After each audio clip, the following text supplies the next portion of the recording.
Hey, it's Christopher Cardinal, and you're listening to Super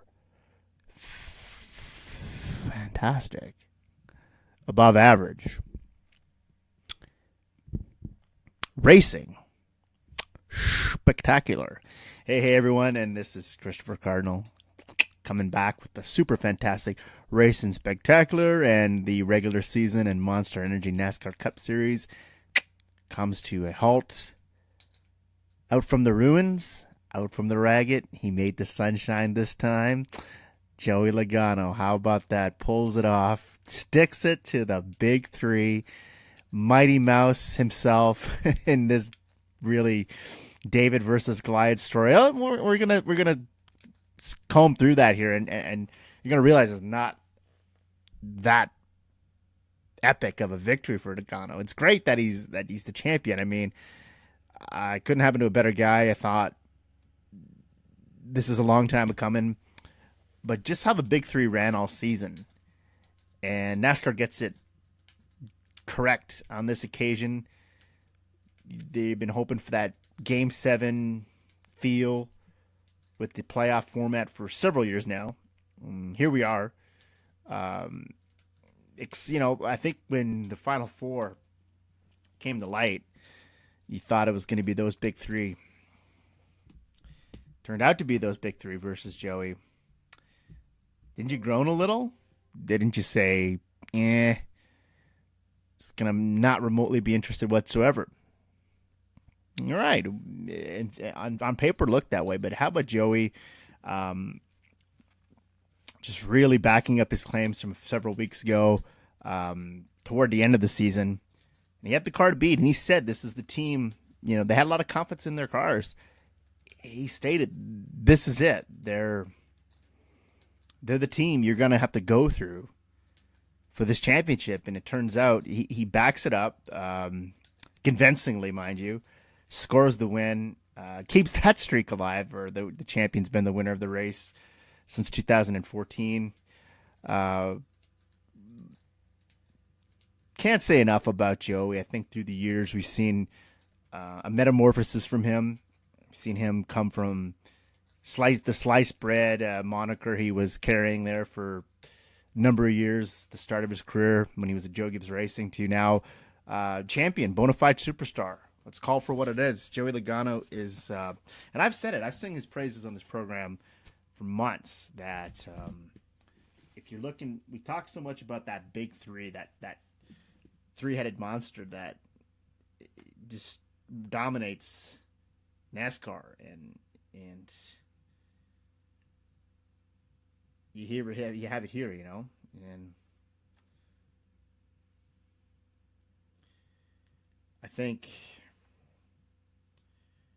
this is what they were looking for. I think the fan base, anyone who follows the sport, you know, regularly or religiously, this is the finish he wanted. And good for him. Good for Joey, man. He pulls it off. I said, so the race and the title wins it all. As you said, he's backed up what this claims from previous. His championship stats for the season, not that it was glowing, but I think what stat really stands above here is he went from 17th in the points a year ago to championship. That's a big turnaround for this team. 3 wins, 13 top fives, 26 top tens, 1 pole, an average finish here of 10.7 for him. So pretty respectable numbers. The numbers are very similar to 16 when he had a 10.3. Just a little bit better, but the 3 wins, he was runner-up in the standings that year. 16 top 5s, so he had a few more top 5s there. 20 top 10s the same, 26, 3 poles. 21st career win. Puts him 38th all-time on the wins list. Ties him with Vinnie Parsons, Jeff Burton, Bobby Labonte, and Jack Smith. Some really good names there. 2 champions in Labonte and Parsons, and one heck of a driver in Jeff Burton. I was a huge Jeff Burton mark growing up, and, you know, defeats the big three, man. I think that's just the story that I hear, that he's not an underdog. I think if you look at the statistics all year, he was fairly consistent. That's why he's here. Consistency, he proves that L theory, consistency wins championships, and that's why he's crowned the champion at the end of this. And do we start calling the Big Four? But I've already said it. Logano is in that. So Penske is second title in 7 years. Hendrick's the only team in that time frame to win multiple championships. Jimmy Johnson, of course. The 2000. It's just you start looking at him now of a career that he the career that's gone on for years, from 2009 to now. You go from that whole sliced bread, shredding that, the upstart, the future, the kid. So he's sort of not in. You can't categorize Joey Logano as that anymore. He said a bona fide star, 2015 Daytona 500 winner, won Martinsville in the fall of 2018, Bristol night race winner 2014. So he's won some pretty huge races. Still missing the 600 in Charlotte. Won at Talladega a bunch of times, so I think that's also another marquee place that still, lives in the minds of a lot of the NASCAR faithful. That's a legendary place. That's a place I want to win a race. Talladega, Southern 500 still got to be on that list. The Brickyard. I mean, once he starts clicking those off, you can't quite say this is Hall of Fame yet. I think his accolades in the Xfinity Series could sway that in his favor, and that's too early to be talking about Hall for Joey Logano. But in any case, best years are ahead for him. I think he's going to be a factor in this championship for years to come. Probably with multiple championships. Will he not? I mean, we'll have to wait and see. But he joined Penske in 2013. 19 career wins with Penske. 5 playoff appearances in 6 years. It's mighty impressive. Should be 6 for 6, but we won't get into that. We all know that. So it's time to start paying Logano the respect he deserves. This I gets a bad rap on the track sometime. I know he didn't make a lot of friends in this playoff. They dust up with Truex at Martinsville. Eric Almirola thought he raced them unfairly at Texas. Remember who you could forget several years ago, Fontana. He had that dust up with Tony Stewart when he was still driving. Kevin Harvick, he's had some run-ins with Kevin Harvick through the years. So he's had that. It's time to start paying respect, because I think at times people just didn't really see him as anything more than the kid, right? And I think Joey's now risen. We don't need another hero, right? But I think Joey is here and has established himself as a top star and transformed, like I said, a driver with tremendous potential to what you see today, a champion.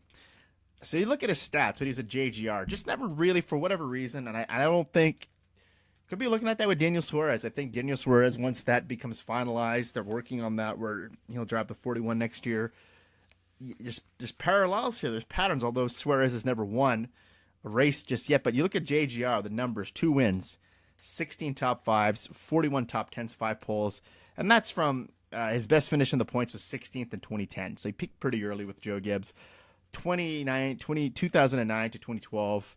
And then you switch to Penske in 2013, 19 wins, 88 top 5s, 138 top 10s, 15 poles. He's your champion. So for whatever reason, and JGR is top-notch, credible race team. One of the finest in the business. Not that Penske's not either. I think we're putting Penske, as we're going to talk about later, Penske's in that grouping right now. When you think about the top 3 teams in the sport, you're going Penske, Haas, JGR. Are you not? For whatever reason, it never clicked with Joe Gibbs. I think it was just he's taking over for Tony Stewart. He's taking the coveted number 20 ride at the time, the Home Depot colors. Very synonymous with Tony Stewart. A lot of Tony Stewart faithful when he made that transition to Stewart Haas to drive on his own terms with Gene Haas. Didn't quite like the fact that Logano was carrying those colors and just never seemed to, for whatever reason or other, fit in with JGR or their dynamic. And he did win the 2 races, the one at Loudon we all know about, and rain shortened, whatever, but it just never gelled for him. And working with Zipadelli, and it just never clicked for Joey Logano and that team. And he's fast forward to Penske, and I've said it several times, and I'll be the first to admit it. I didn't think he was going to be a fit here, and I seen the transition that the first year when Brad Keselowski was to drive for Penske, it didn't look like they were going to amount to much. Here's another guy that's just going to be the carousel, and here we are. You fast forward to Logano has just excelled here. He's really made a name for himself with the Penske team. Multiple championships, they're possible. He should have been a champion by now, but here we are. He is, no lower than sixth in the standings all year long. So just the consistency is there. He continued to rise, and he just never gave up, man. I think he just never surrendered to those big guys, and just, man, it's something to see. And I think it's a testament to not only Roger Penske, but Joey for just continuing to strive for the excellence, and they never gave up. They kept just going and going and going, and I think they've done great things together, and I think you're going to see just more of the same in 2019 and beyond. I think this is it. Logano is a bona fide star, and for whatever reason or another, he's just maintained that consistency all season long, brought him to the championship. Good for him. I mean, Joey, I've been singing the praises of Joey Logano for quite a number of time, and here he is. So the Martinsville win, that's what really was got this really, that set the stage. That set the table for what he could do here. The Martinsville win, epic, I think. It's going to go down, and you look back at history and what was the turning point in this championship run for him, and I think that's Martinsville. I know a lot of the purists out there will say he didn't race maybe trucks all that clean, but this is for the championship. This is for an opportunity where he felt, and I'm not justifying, actually, I know people will say that, I'm not justifying it. Maybe he could do it without that dust up, but just put yourself in his position for a moment, if you will. This is his opportunity. He misses this. Let's say Truex wins this race. Truex is going to qualify anyway. So far ahead on the points. This was his only real legitimate shot, and he took it, right? And sometimes you have to do that. You got to go out when you want something, you got to go get it. There's no time to waste. And good for Joey for just taking it upon himself to ensure that he was going to be in that Final Four. He wasn't going to let that slip away again. So 2 wins in the last 4 races.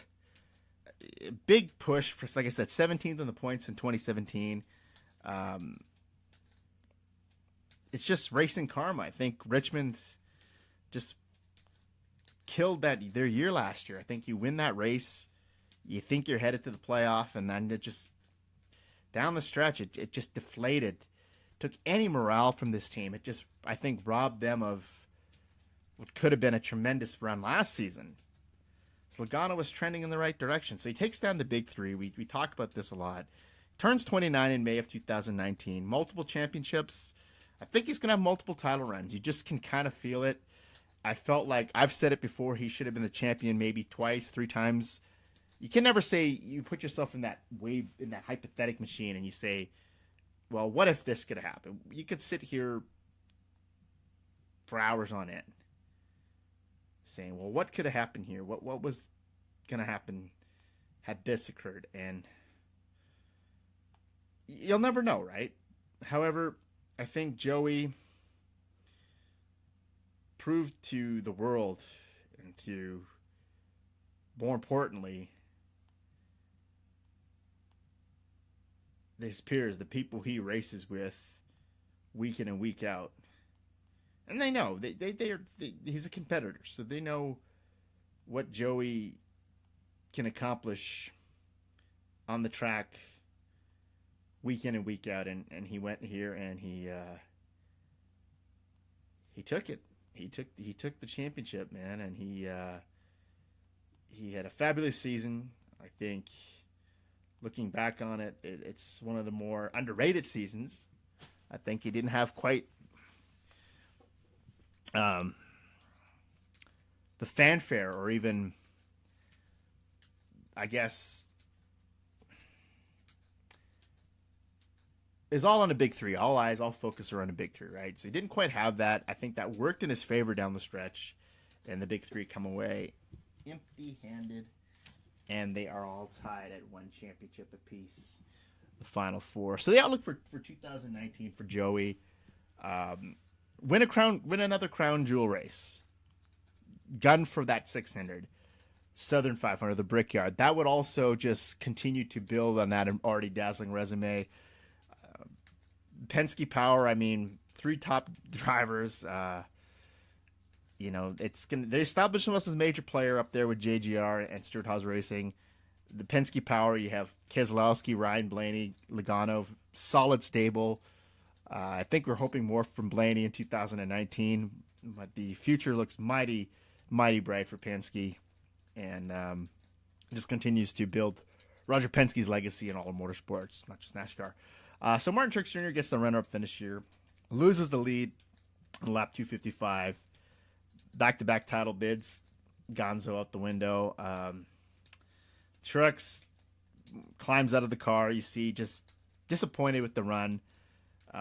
Really wanted to send this team out on a high note, and in a way, I think it ends this saga. And I think now Truex can try to focus all his attention now on the 19 car in 2019, and this team's last win would be at Kentucky in July. I think when you look back at that win, when they were victorious in Kentucky, it didn't cross anyone's mind. Maybe this is the final time we're in the winner's circle, but that's what happened.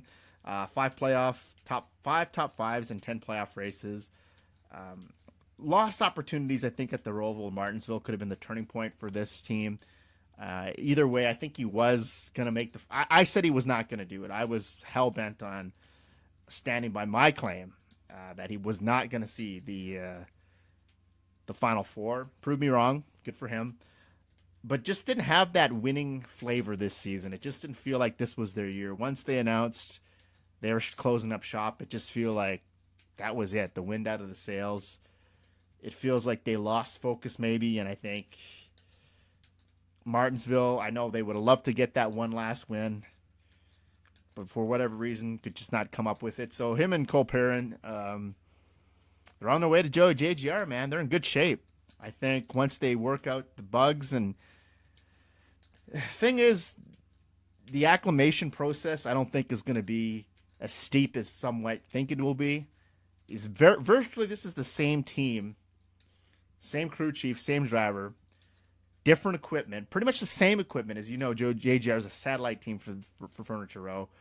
So they have that. They know how they can build. There's not really much in way of building chemistry. Building chemistry, I think, as an organization with JGR, like to fit into that organization with Hamlin, Kyle Busch, Eric Jones. He's worked with Eric Jones before. He's reunited with him. They worked together in 2017 as members of Furniture Racing. He has that experience. He's bringing a lot to the table here. As I said, it's a satellite team to JGR. Not much has changed in that way, but I think it's still a new team for him. And once they sort of can work the bugs out, if they can get that out of the way, this is a dangerous team. This is what, we talk about the super teams in basketball, the Warriors, the Lakers, the Celtics, whoever you want to go on, the Raptors, whoever you want to talk about, the era of the super team. This is a super team, man. You get Denny Hamlin, multiple race winner. Kyle Busch, we all know about Kyle's accolades, champion. Eric Jones, bright rising young star. And then you got Truex Jr., who we all know he's part of that big three. So two of the big three are on the same team. That's bad news for everybody else. JGR, it's pound for pound, driver for driver, who's the best.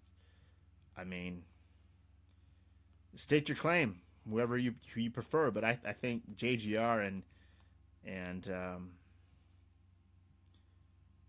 JGR and Stewart-Haas are right on par, and I think these are two powerhouse teams that are going to be a force in 2019 or a force this year. Now you just add that dimension and that dynamic, and you've got Truex Jr. in the fold. Some pretty crazy stuff, man. I think it's going to be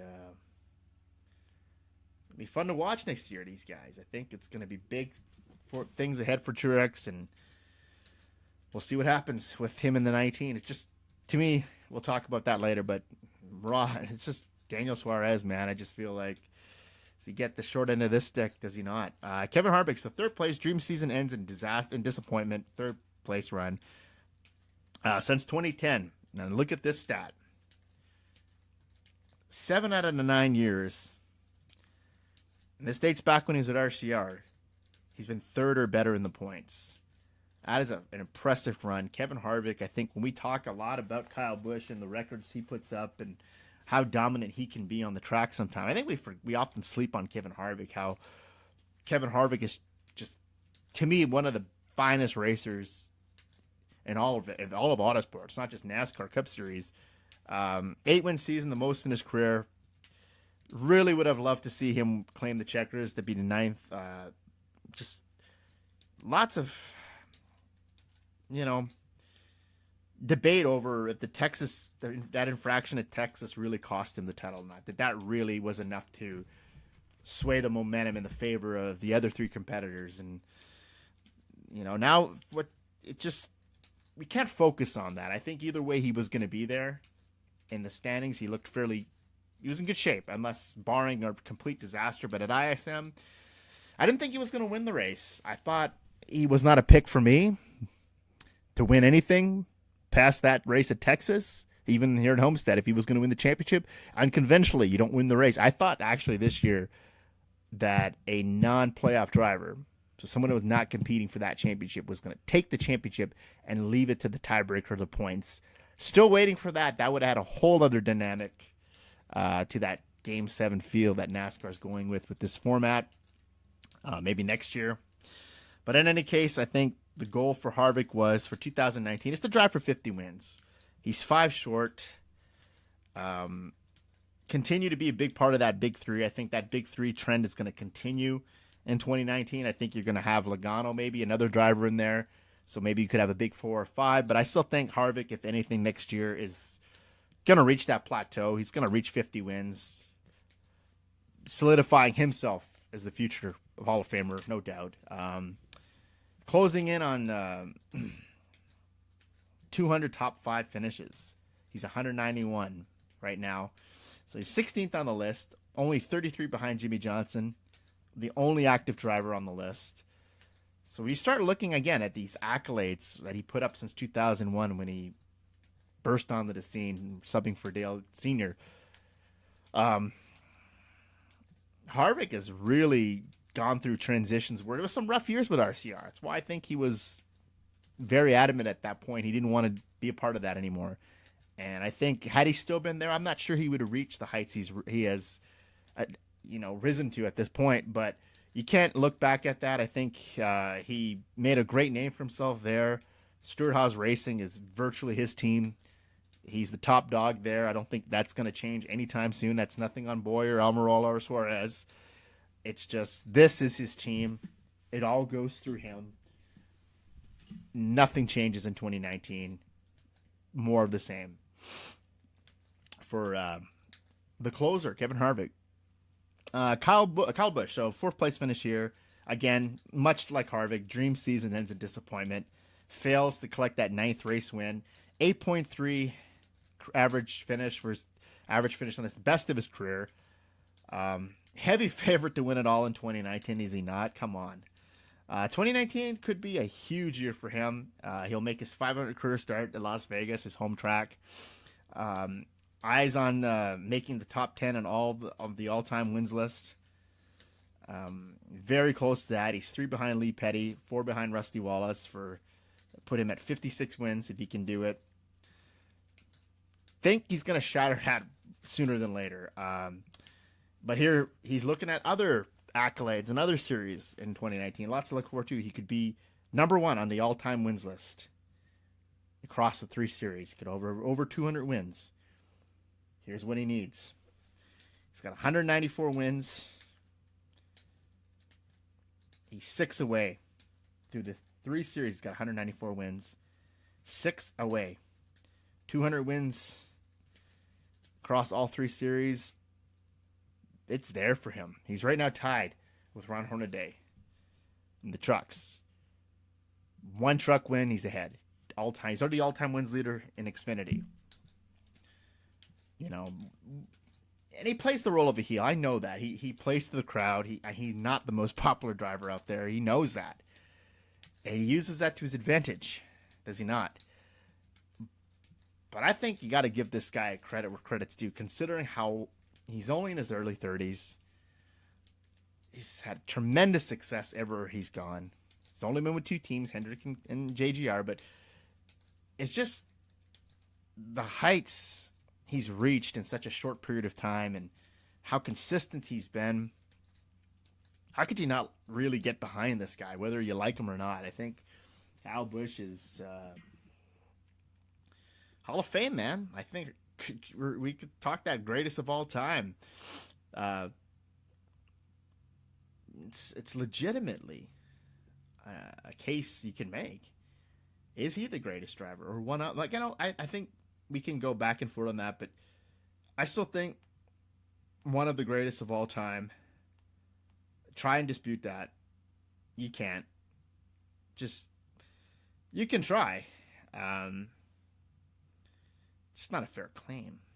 It just wouldn't be a fair argument. So it is what it is. Kyle Busch is, to me, one of the all-time greats, and he'll continue to carry that into the next decade. I assume he's going to be around a little longer. He has made where other drivers who, he's raced with through the years have gone on and have called it quits and are no longer in the sport. He claims he said it jokingly, I guess, but he said he's got a lot of bills to pay. He ain't going anywhere for a while. So I hope we see him for many years to come, and I think we will. Brett Keselowski, so 5th place finish here. 3rd top 5 in the Final 4. Third top 5. There we go. I was in the top 5, but it's in your top 5. Final 4 races. Title win for Penske. He's the catalyst, I think, for that title win for Penske. He was very much the catalyst for that. He kept the morale good. When he got eliminated at Kansas, he was shaken. You could see in the post-race interview, tremendous disappointment for Keselowski, but through it all, he somehow maintained, and I think Keselowski is still a driver you got to keep your eye on next year. He puts this together next year consistently.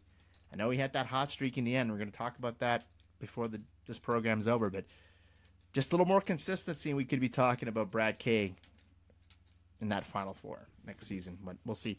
Matt Kenseth, 6th place finish, likely his last race in Cup. It's very much speculated. 39 career wins. Career that spans from 2000 to 2018, 2003 champion. We'll get to his stats later. We all know about him winning the Daytona 500, Coke 600 in 2000, 2000 and Rookie of the Year, Southern 500 winner, absolutely surefire Hall of Famer. His Xfinity stats here, we have 288 starts, 29 wins, 139 top 5s, 202 top 10s, 17 poles, runner-up in the title in 98 and 99, and 2 consecutive top 10 finishes, maybe to finish out his career in Cup. And that's the best the 6 cars looked in a very long time. We'll talk about that a little bit later, but good finish for Matt Kenseth. That is indeed the final time we'll see Mr. Matty Nice on the track. So Chase Elliott, 7th place here, 2018. Super fantastic season for Chase, was it not? Highlight of his, I think of his season to me is the 2 wins in the playoffs, clutch performances, 3 top 5s in the last 4 races, 3 top 10s, in the last 4 races. Just really building, I think, 6th place in the standings, building towards, I think, a run at the Final 4 sooner than later.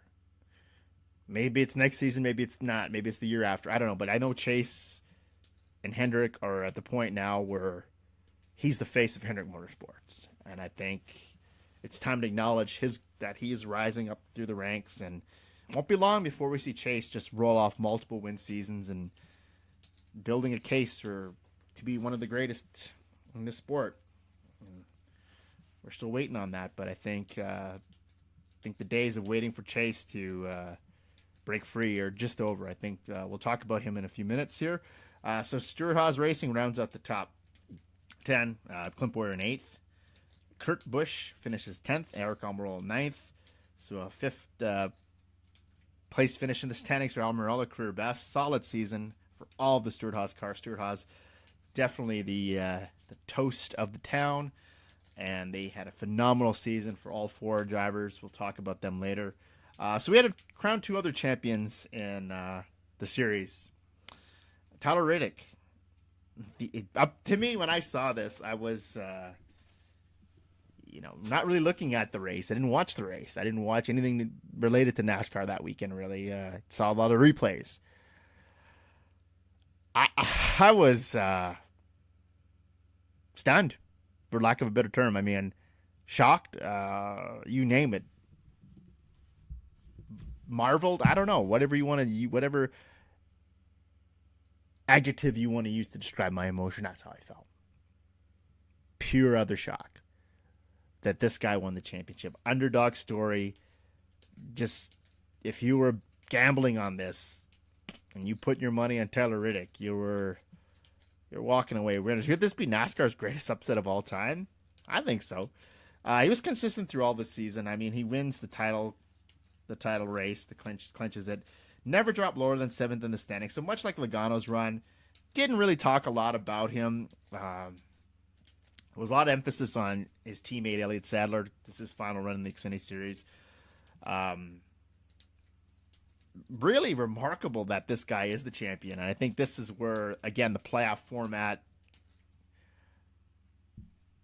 favors a guy like Tyler Reddick, who, without this format, isn't a champion. But for what it's worth, you enjoy it, you savor this, and I think it's a great story for Junior Motorsports, and a guy that really, I'll admit, I know very little about. I just will talk about him in a minute, but more about him. But I just feel like, to be honest with you, I know very little about him.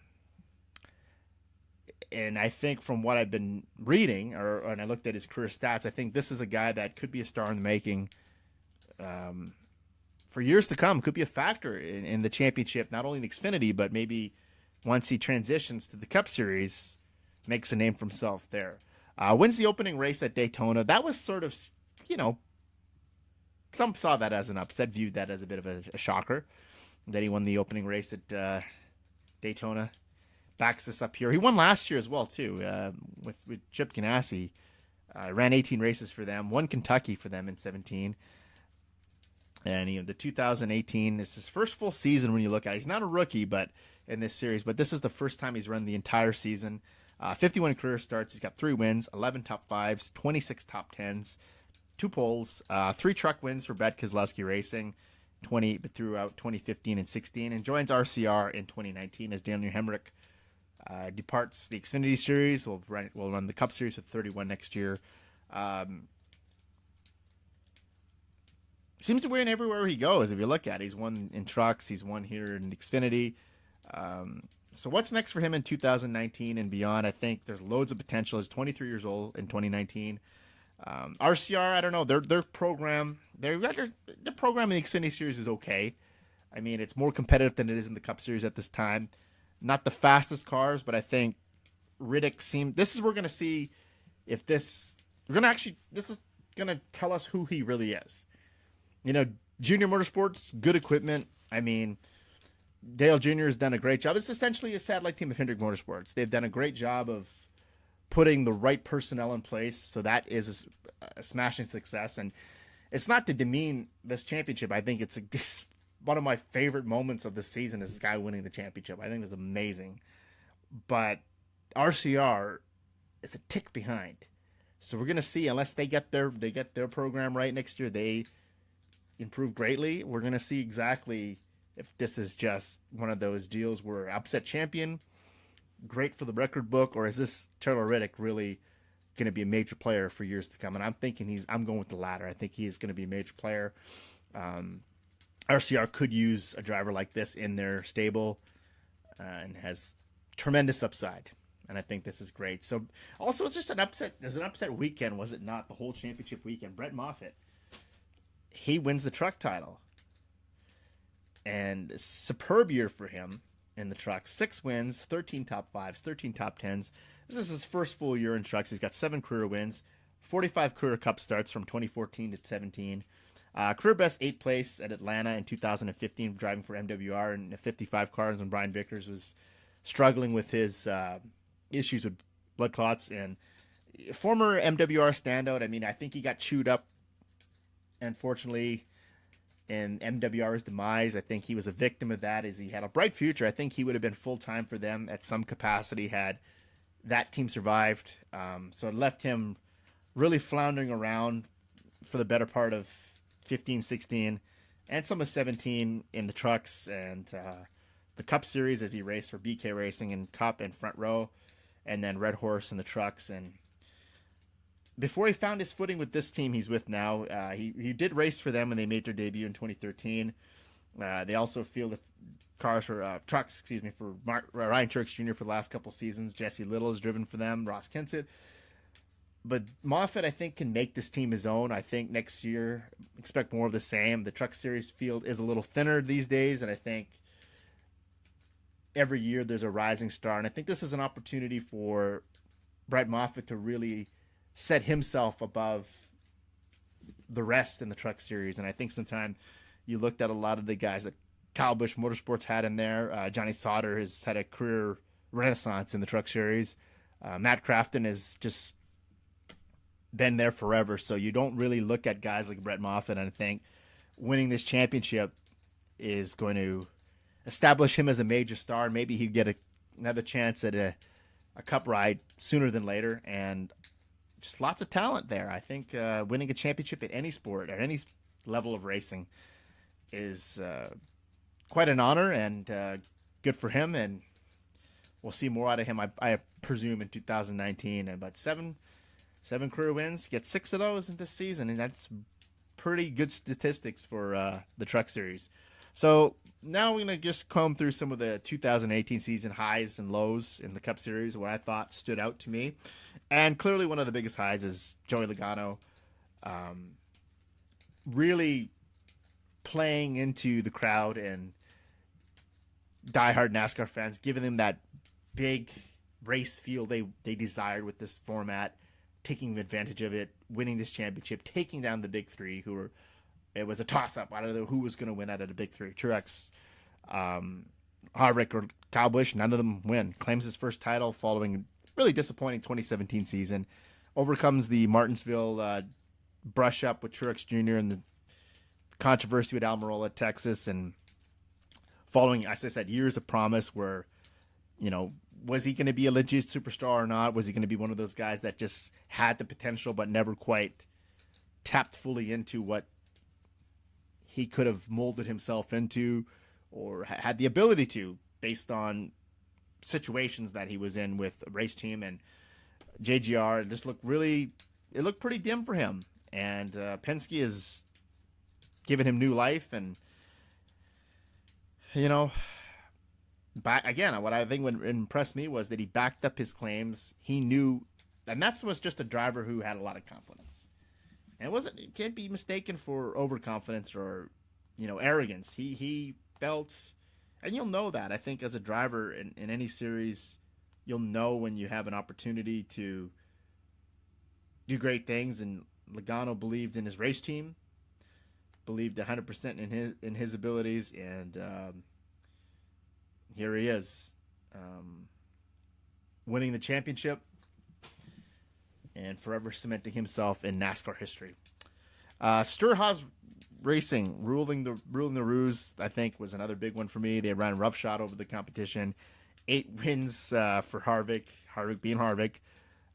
Boyer breaking his 6-year winless drought, winning twice this season. Almirola Huge clutch win, winning Talladega, gets himself into the round of 8, 5th overall in the standings. Kurt Busch, again, clutch performance, wins Bristol, the night race. Vintage Kurt Busch there at Bristol. As you know, Kurt just loved the high banks of Bristol early in his career and won there multiple times. Just the consistency he put up. If this is indeed the end of him in Stewart-Haas racing, which would nothing is official, but it's probably that was his last run at Homestead in the 41 car. And again, you just look at the statistics year in, year out, and Kurt Busch we don't talk, I think we sleep on him. We don't talk a lot about him. We feel that maybe he's not a factor in the championship race anymore, but Kurt Busch, I mean, things go one way or the other. He was in that Final Four, and I think Stewart-Haas Racing just was a tremendous fit for him, and it really resurrected his career and kept him relevant when, there was times that maybe it looked like Kurt Busch would be a victim of his own circumstances that he put himself in, unfortunately, when he was with Penske, and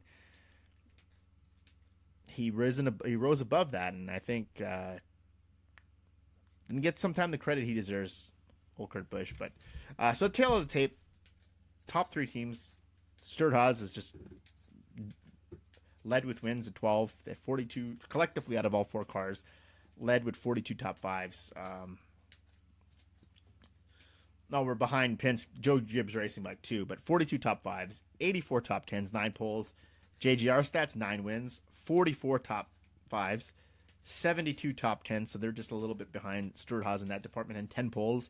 And Penske, which only has 3 drivers in their stable as opposed to Stewart-Haas and Joe Gibbs at 4, 7 wins. That is still mighty impressive considering you got only 3 cars, 33 top 5s, and 62 top 10s, 4 poles. But keep in mind with JGR, the 2 wins are from Kyle Busch and Eric Jones, the only 2 drivers to win. You have Hamlin and Daniel Suarez, who did not reach the winner's circle in 2018.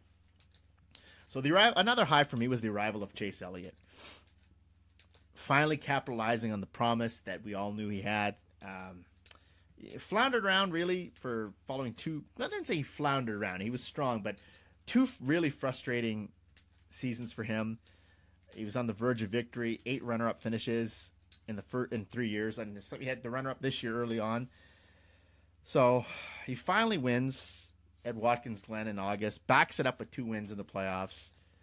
The high expectations from taking over the 24 team from Jeff Gordon to now transitioning to the 9 car, paying homage to his Hall of Fame dad, Bill Elliott. The pedigree's there.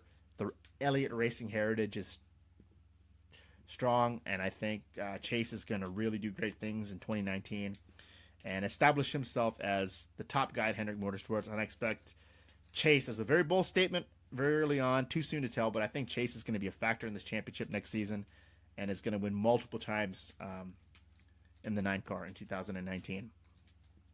Another highlight for me was Brad Keselowski's 3-race win streak. One, it's rare to see a guy. Well, it was done a lot this year with the big 3, but where someone will win 3 races, didn't make it 4, but the 3 that really elevated him, and that was the catalyst, as I said, for Penske's strong playoff run and the momentum shift in the playoffs, leading to Logano winning this championship. Ryan Blaney winning at the Roval in somewhat upset fashion. Went into this playoff really hot, and just considering an inconsistent season, went in this playoff blazing saddles and won the Southern 500 in Brickyard in Vegas. 2 Crown Jewel races back-to-back in consecutive weeks at 500, the Southern 500 and the Brickyard 400. Missing Daytona and Coke 600, and he would win all 4. And they're starting to talk a lot about the legend of Brad Keselowski, and he's building himself as a potential Hall of Famer and is doing tremendous things in the sport. And I think it's time to start, if you're not already on Brad Keselowski, to start paying attention and really admiring him for the greatness that is Brad Keselowski and what he's been doing in the last couple seasons. And the 2012 champion, I think, will have a nice bounce back in 2019. And Penske, I think, will suffer no championship hangover and be another strong season for them. All 3 cars in 2019. I think Kurt Busch the scrappy veteran that everybody forgot. And if this is his final year at Stewart-Haas Racing, I mean, his future's been in doubt for the past couple of years with this team. And like, it depends highly again on his sponsorship, but consistent throughout his entire 5-year run with Stewart-Haas Racing. As we said, we saw vintage Kurt Busch as he really performed really well at the Bristol Night Race, took home the victory, qualified for the playoffs. But he was fast. The 41 team had fast cars in 2018. Won the pole at Texas, Michigan in June, Loudon, the Roval, and Talladega. Kurt, I think, is one of those drivers that I thought was going to have more of a say in the championship. Went down to the wire. Can't say enough about Kurt. And I hope if he does end up transitioning to Ganassi, what he brings to Ganassi, I think. So you look, he's bounced around the top 5 since the midsummer in the points. Remained in the fight right until the very end at Phoenix and improved a great deal over his 27 season, and he had put in an average finish of 12.1. 7th in the standings, good enough for him. I just think if he is going to Ganassi, this is a shot in the armor for Ganassi. This is maybe what they need to improve their program, as Ganassi, as we're going to talk about in our low points of the season. I think that team really dropped off the map. Could have been a factor this season, just for whatever reason or another, couldn't quite get it.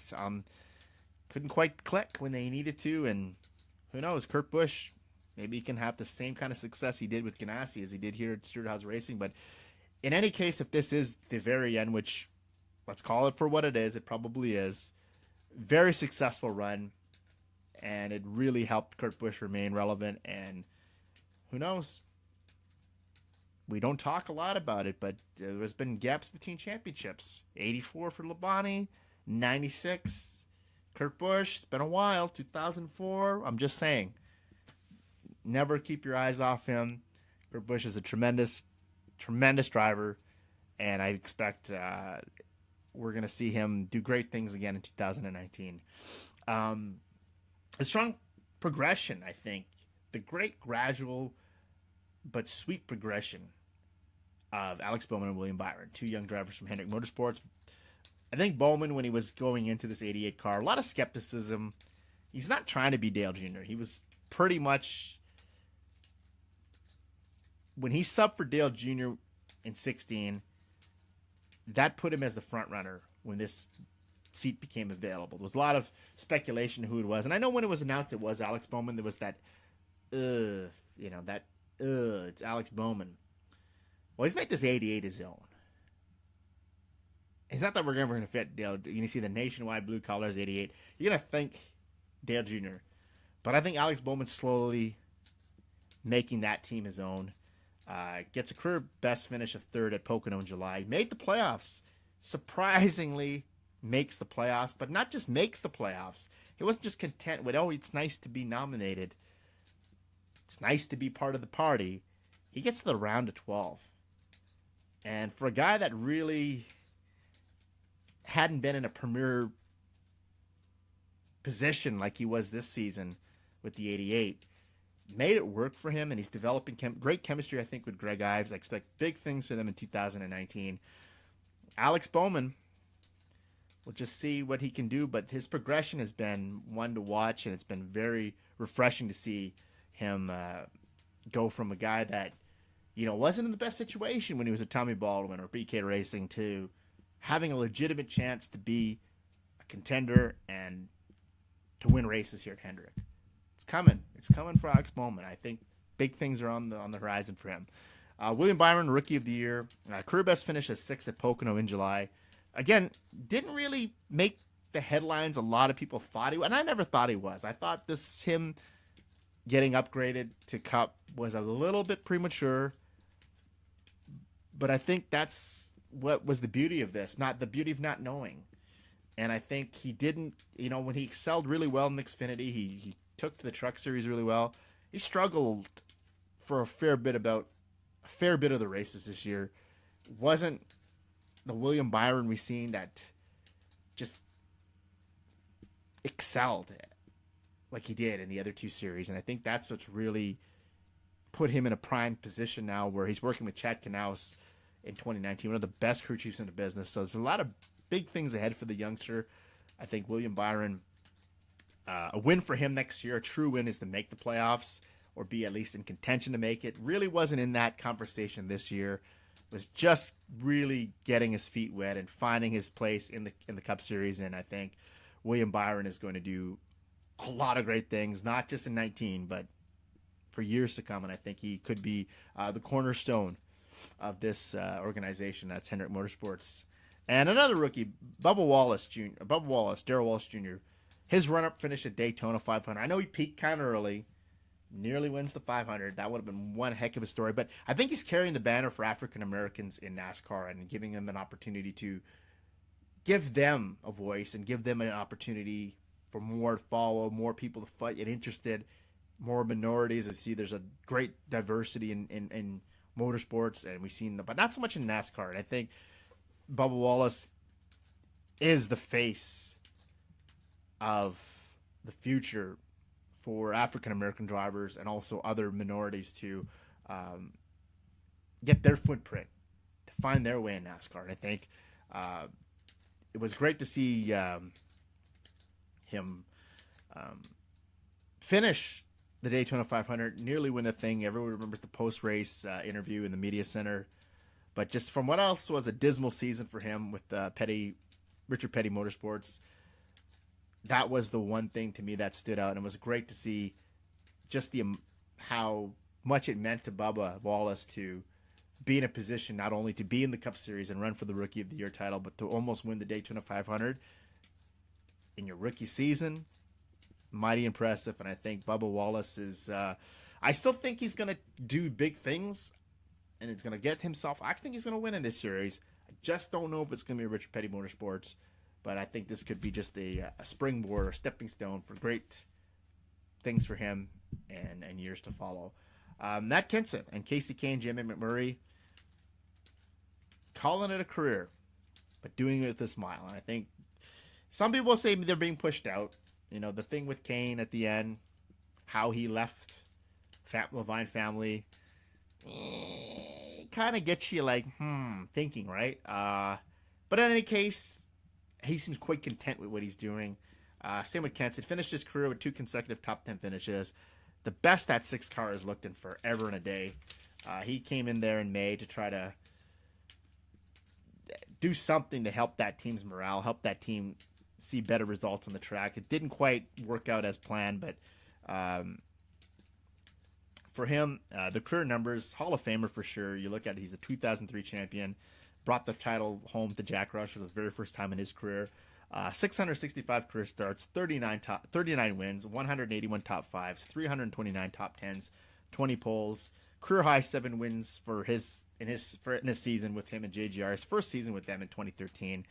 So Matt Kenseth, I think, just tremendous record. He said he's not used the word retired. He didn't use it even last season when his future was in doubt with JGR when they were announced that Eric Jones would drive the 20 car. Said he could potentially race somewhere down the line if he's asked, if it's a 1 race deal, 2 race deal, whatever the case may be. But he's only going to do it for Jack Roush, he said, which is tremendous loyalty to a team that really made him a star, made him a huge name in motorsports. And I think it's mighty admirable for him to come into the 6 car this year and under circumstances maybe that were less desirable than previous years he was with the Roush Fenway Group, to go in there and have a great run in his last 2 races. So good for him. We're going to certainly miss seeing him. He's one of I think one of the greatest drivers that we often don't talk about, but I think was fairly consistent for a number of years and had a great career. And Casey Kane here. So he last raced at Darlington in the Southern 500 in September, had some hydration issues that kept him out of the car for the rest of the year. Seemed to be focused on ventures outside of racing and other forms of, he really loves the sprint cars. Has expressed a lot of interest in doing that. His final win in Cup would be at the Brickyard 400 in 2007. Dramatic fashion, as you know, he was the clutch performance gets him into the playoffs. His career, 529 starts, 18 wins, 93 top 5s, 176 top 10s, 27 poles. Career best in the points, 4th in 2012 12 with Hendrick. That was his first season with the 5 car, and highest he's ever reached in a season was 6 wins in 2006. Casey, he's not ever. I don't think Casey's gonna make the Hall of Fame. He's one of those drivers that was good throughout. I think it's like a Ricky Rudd, really good driver, won some races, had a chance to compete for championships, but never quite could get to that next level. And for whatever the case may be, I think Kane had a great career and seems to be quite content and pleased with what he's doing. And wish him all the best. And thank you for the memories, Casey. Jamie McMurray. So speculated he could still drive for Ganassi in the Daytona 500 in 19. Hasn't really confirmed or denied that yet, but pretty much it's not going to be in the 1 car in 19. Pretty much the writing's on the wall. This is the end for Jamie McMurray. 2010 Daytona 500 winner, 2010 Brickyard 400 winner, 582 Cup starts, 7 wins, 63 top 5s, 168 top 10s, 11 poles. His best career in the standings was 12th twice in 2005 and 17, and a career high 3 wins in 2010. And McMurray, I think, is one of those drivers that enjoyed a great career, raced on 2 occasions, 2 stints with Ganassi, fairly loyal to the organization. I think he's been offered a position in the management role, similar to what Derek Finkitti's doing with Ganassi, and it's been really great. And I absolutely think Jamie is one of the really good guys in the sport. I always had a smile. I remember his win at 2010. My favorite Jamie McMurray moment of all time, I think, is in 2010 when he won October, the October race at Charlotte, and he talked about the power of her, why he cried in the winner's circle, and I think that was you could feel it that he was. You could feel it that he was appreciative to have that opportunity with Ganassi again, and he really ran with it. And he made the playoffs a few times for Ganassi, but from whatever reason or another, lately it's slowing down. He almost won the Roval in 2nd place there. Tough break for him, but great competitor. Didn't quite work out with him at Rush Fenway. You know, he had that stint with them in the mid 2000s, and he got some wins there too. So I mean, Jamie McMurray is one of those guys. If anything, he was. Inconsistency might have killed his career, but when he was on, man. And I think another driver that we're going to miss seeing on a week-to-week basis on the track. And I just hope that all 3 of these guys, I like I said, left some lasting memories on their fans and the NASCAR community, and it's great to see. And I hope they do really well in whatever they do outside of racing in the Cup Series. So the lows, there are always going to be some highs. There's got to be some lows. For me, it was Furniture Row, closing up shop. This team started Barney Visser out of Colorado. Unconventional that this team worked out of Colorado, or most of the teams in the Cup Series work out of Charlotte. 2005 to 2018. 2011 Southern 500 win was the first win for the team with Regan Smith. Upset fashion over Carl Edwards. They elevated Truex Jr. really from a mid-pack guy to a bona fide star in 2017. He was the championship driver, and Kurt Busch, again, we talked about Kurt. I think Kurt was also a catalyst for when he drove for that team briefly, got them trending in the right direction. And when 5 Hour announced they were leaving, 5 Hour Energy, in the summer of 2018, I think that was it. This team just never could recover. Huge blow, but 17 wins in 5 seasons for Truex in a championship. Turned really a team that was a small market team, although Barney Visser is one of the most wealthy guys in America, as Kenny Wallace would tell you in one of the NASCAR race days. It always stuck with me how he used to race for them, right? So he put over them pretty well. But to go from being a team that you kind of, turn your nose up at to racing up there with JGR and the Stuart Haases and the Hendricks and the Penske's and whipping them sometime, taking them down. That's a huge accomplishment for Furniture Racing, and I think it's going to go down as one of the greatest playoff runs of all time, 2017, and it elevated Truex to superstardom, and now he has his opportunity here with JGR and the crew chief Cole Perrin, who became pretty much a guy I hadn't even heard of. I think he was working with the RCR as an engineer, and elevated him to a huge name as well. And Furniture Row, man, they had their nice little run, and Barney Visser seemed quite content when it was over at Homestead that they were going to fade into the sunset. But good for them. They were able to win the championship in an era where, smaller teams, single car teams don't succeed. They flipped the script. And good for them. And I think another letdown for me this year was Kyle Larson going winless. 4 wins in 17, none in 18. He was the preseason title favorite. He's eliminated here in the round of 12. Just had fast race cars. The runner-up finishes got them this year. They just could not execute and turn those runner-up finishes into victories. And despite a better average finish, and the numbers were pretty much they're down a little, but they're very much the same. And I think the shakeup here at Ganassi is coming. Kurt Busch joins the fold here. I think this team's going to go back to the drawing board, figure out how they can get back to their 17, the year that he had in 17 and even 16. Kyle Larson was on his way and looked like he was on the verge of superstardom. And to get stalled here, I think it's going to go one way or the other for him in 19. You got to put that in the memory bank. Put it out of your head that this is what happened. It's history. Over. It's done. It's finished. Focus on how you're going to get better. And I think that's going to... Having a guy like Kurt Busch near is going to help. And Kurt Busch seems to, everywhere he goes, seems to find success. The last two teams, Furniture Row and Stuart Haas. So, can he bounce back? I think that's going to determine really the future of Ganassi Racing. And Kyle Larson, can he right the ship? Can he turn this around? And I think that could be a tall task. I don't know. I'm not convinced this team is gonna make it work in 2019. I don't know. We'll see. Another sad thing for me, I think another low was the long streaks the extended streaks that came to a bitter, to really a disappointing end. And he had Jimmy Johnson. Lowe's was leaving NASCAR, the longtime sponsor, but he goes winless for the first time in his career, man. And looking back at, it's 2006, 2007, 8, 9, 10, whatever.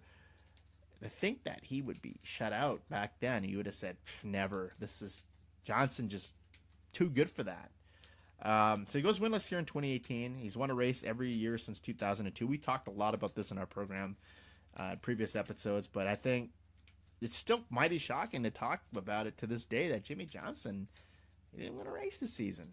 It just was he's reflected on it recently that this was his most difficult year in NASCAR, and let's hope things get better for him next year. New sponsorship, new crew chief. This could be something that could be more of the same, or could see vintage Johnson come here and just tear it up next year. You just never know, right? Denny Hamlin fails to win a race for the first time since 2006. Seemed kind of out of sorts. Had a little bit of a spike there in the playoffs once he was eliminated from the round of 16. Still a very capable driver. I still think Hamlin is not by no means finished, but I mean, with Christopher Bell making a lot of noise in the Xfinity Series, how much longer does Hamlin have with JGR? Crucial year for him coming up in 2019. And Newman also, who scored one top 5 finish since 2001. That streak is over. Collects no top 5s in 2018. Shutout RCR, he's leaving them. On his way to Roush Fenway. Roush Fenway, the 6 car, hasn't had a lot of speed lately. So could that trend continue for Newman? Or I don't know. That to me, that's one of the most intriguing new driver to team pairings, combinations that is going to happen in 2019. I think it's going to be huge for Ryan Newman in one way or the other, right? We'll have to wait and see, but not too far away. The Daytona 500 just around the corner, but I think things are going to be really good for him. Also, we're still with this Roush Fenway theme here. Ricky Stenhouse, man. Off year for him. Breakthrough year in 2017. Wins twice. Traumatic win at Talladega and Daytona. Makes the playoffs. Doesn't do a whole lot in the playoffs, but just is nice to be there. I think that was a turning point for Stenhouse. Highly criticized that, this is an Xfinity Series champion, multiple Xfinity Series champion that never quite made it in the Cup Series, and here he was on his way to looking like, hey, I'm going to turn all the naysayers, and I belong here. Not just the guy that wrecks race cars. He's sort of carried that moniker around, but this year, no wins. 3 top 5s, 5 top 10s, 19.4 average finish, 2 top 5s. They came at Talladega. So I think he's trying to break away from being that one-plate wonder. And one of those guys, Michael Waltrip, and it's not anyone who's won a plate race. I mean, these races are still highly competitive, highly contested, but I think the Stenhouse can win, and he's pretty good at Bristol, mind you, but if he can win on an oval, I think that's really going to solidify him that this wasn't just the wins came at plate tracks. It's going to elevate him. And I still believe in Ricky Stenhouse Jr. I still think he's very young talent. Regressed a bit in 2018, but I think this is an opportunity where I'm putting him. I might circle him as one of my comeback drivers in 2019. I believe in Ricky Stenhouse Jr. I think having a veteran presence in the organization like Ryan Newman was working with Kenseth this year. Having that veteran presence at your disposal, having someone in your as a running mate, it's going to improve Ricky Stenhouse Jr. I think continue. Maybe a crew chief change wouldn't hurt. Brian Petty was a good crew chief, got him his 2 wins, but maybe shake things up in that department. Maybe swap crew chiefs, but who knows, right? I think a crew chief change wouldn't hurt, but we'll just have to wait and see. But I think Stenhouse Jr. is due to make a comeback and to be phenomenal in 2019. Trevor Bayne, still with the Roush Fenway Racing theme. Here we go. Trevor Bayne, I think his disappointing exit is a low for me from Roush Fenway. The former Daytona 500 winner, career is in limbo at this point. Unfortunate for him. When you see that win at the 500, I think when was at the time, it's a pretty awesome accolade. You see this guy and the Wood Brothers, and nobody was mad at this win. Everybody thought this was the Wood Brothers, right? They're winning the 500. Trevor Bayne, this guy had tremendous potential, and now he's in limbo years later. And I thought when he won this, it's going to make him or break him. And right now, it seems to be breaking him. 3.5 seasons with Roush, the 6 team, no wins, 4 top 5s, 13 top 10s, no playoff appearances.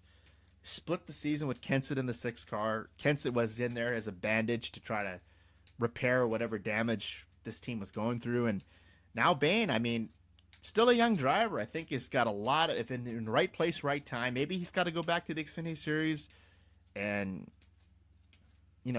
brush up on his skills, get some seasoning, whatever. But I don't think Bayne's done in this sport, but as far as cup rides, I don't think he's going to get a cup ride in 19. I think if he appears sporadically or, gets in there a couple races, I still think there's lots. And we've seen times in the 6 car where Trevor Bayne's looked pretty good. But for one reason, this has just never worked. And it's unfortunate that this could be the end of Trevor Bayne. And, but he's got that Daytona 500 win. Another disappointment for me, I thought, when they were low was a lot of vet drivers being replaced by upstart rookies, youngsters, that really don't have the credentials, that don't really have the accolades in the lower tier series. And that bothers me.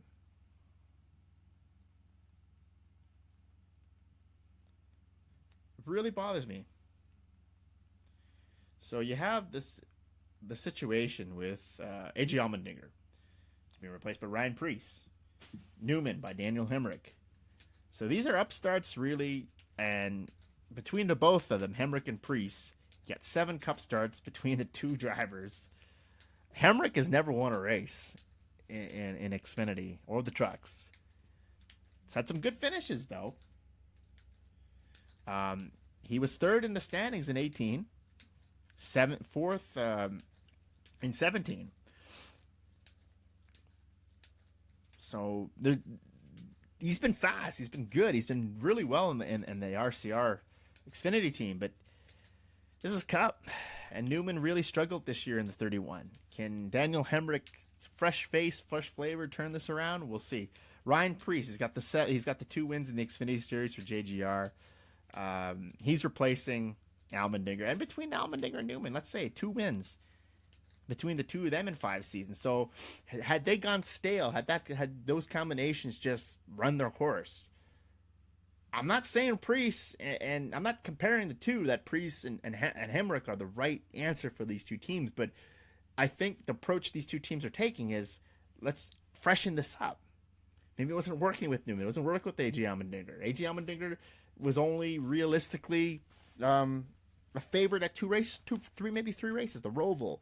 The Roval's in the playoffs, so it doesn't matter, but Sonoma, Watkins Glen, is that the only time he can win a race? The occasional top 10 in an oval, but so I don't fault the teams for trying to shift gears, shake this up. Unconventional, if anything. People balked when Juan Pablo Montoya drove for Ganassi. It's like, what? Juan Montoya is taking over? Juan Montoya is running the Cup Series? Okay. Unorthodox approaches, I'm not against them. I just don't know if Ryan Preece and Hemrick or a big upgrade from Ryan Newman and A.J. Allmendinger, but, well, I guess we'll soon find out. Daniel Suarez really being ousted from JGR bothers me. The rising star, you let go from the car 2 years after promoting him to take the reins from Carl Edwards. 4 top 5 finishes in 2 years. Career best runner-up at Pocono in July. He's the 2016 Xfinity Series champion. But this could be something that could work in his favor. As I said, he's pretty much the front runner for the 41 car at Stewart-Haas Racing. It looks like he's going to race there. It's not made official yet. But to give up on him so soon, I don't know. I'm not digging that. I think that's a low light. But Suarez has just continued to have a positive attitude through all this, and doesn't seem to be upset with JGR at all that he's on the way out. And I hope it works out for Daniel, and I think he's a tremendous talent. But, I mean, I just think 2 years, it's not a large sample size to say whether or not you're going to work out or not. And I think tying back into this, another low light for me is Kurt Busch's exit from Stewart-Haas. He's made the playoffs in all 5 seasons at Stewart-Haas. He's 7th in the points this year, as he was in 16. 6 wins. 2 year after he records 6 wins in his 5-year run here. 2-year winless drought before he arrived at Stewart-Haas Racing. His future pretty much was in doubt for the past 2 seasons here. A lot of that depends on Monster Energy, the sponsor, if they're going to go where he goes. They're very loyal to Kurt. I suspect they will follow him to Ganassi if that's where he ultimately winds up. But wouldn't you want to hold on to this guy and how consistent he's been and how good he's been every year? And he's gone through several crew chief changes, and he's made them all work for one reason or another. He's been very good, Kurt Busch, for Stewart-Haas Racing. I think letting him go is a huge mistake, and it's just unfortunate that a guy like this every year just seems to be, there's a question mark by him when he's a champion in this sport and a very proven talent. Not digging that Stewart-Haas Racing, but in any case, that is going to wrap up. We're going to wave the white flag on this program. We're going to cover more topics next week. I know we're in the off season. We're still going to keep doing this super fantastic Racing Spectacular. We're just going to be doing some episodes from the past, covering some races, some things, topics we might not be able to talk about during the season as it is very busy. But I will continue doing this, and I continue to thank anyone who continues to listen to this program, and I really am having an absolute blast doing this and covering a sport that I really, really enjoy, and I'm just glad I get to do this each and every week. And until next time, I will see you. This is the super fantastic, above average Racing Spectacular. Catch you later.